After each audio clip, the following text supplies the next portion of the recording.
Welcome to the Daily Update Podcast, where I'll go over the action in the market for Friday, November 28th, and we'll see how things look for Monday, December 1st. Friday was a classic post-Thanksgiving Black Friday half day with light volume, an early close, but some positive price action. The S&P 500 managed to grind higher by just over 0.5% and closed just under the 6850 level. In the bigger picture, the S&P remains in a short-term bounce off of the November 20th to 21st lows and now is just less than 1% away from all-time highs. Price continues to be above all moving averages, the 20, 50, and 200, which is constructive. The warning remains the trend strength as measured by the ADX. This continues to be weak, and the character of this advance continues to look defensive rather than aggressive. Turning to the positives right now, short-term momentum indicators are extremely bullish. This includes the StochRSI, Williams percent R, and Stochastics. In the intermediate term, we have the McClellan Oscillator, PMO, and the new CMB composite, which are all positive but giving extreme overbought readings. Breadth continues to improve. The advanced decline line made a new all-time high based on price, but is lagging a bit based on volume. All three smart money indicators, the chicken money flow and oscillator, as well as accumulation distribution, are all positive.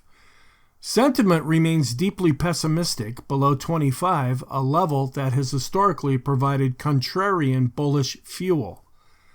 The US dollar has rolled below the psychological 100 level for the US dollar index, and December rate cut odds have been ticking higher, both supportive of risk assets. December seasonality is among the strongest for the entire year. Going back to 1950, the S&P is up 74% of the time with an average gain of 1.5%. The Santa Claus rally window is now officially starting to open. Finally, a potential ZWAG NYSE breadth thrust could be active soon. The signal must trigger by December 5th. If it does, history shows very solid gains over the next 12 months. However, let's keep an eye on the yellow flags. Not everything is rosy under the hood. Large cap growth continues to lag.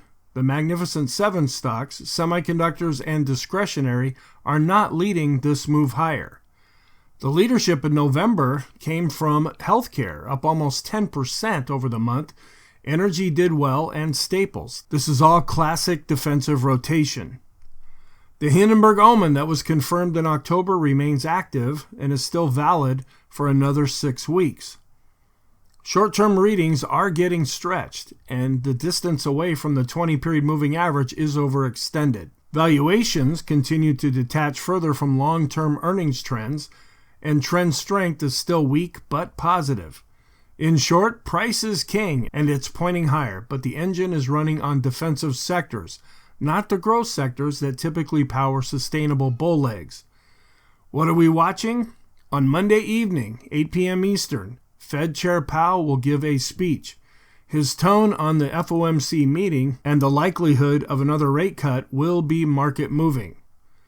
Economic data on Monday includes the ISM manufacturing, then on Tuesday the JOLTS job openings, ADP private payrolls on Wednesday, with the employment report delayed until next week due to the government shutdown. We're asking the question, do growth names finally step up, or do we continue to hide in defensive areas?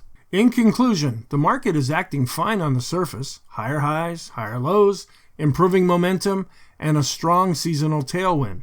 But under the hood, it's still defensive. For this rally to have real legs into year-end and beyond, growth leadership needs to show up decisively. Until it does, respect the yellow flags, stay nimble, and let price remain your ultimate guide. Thank you very much, and I will talk to you in the next podcast.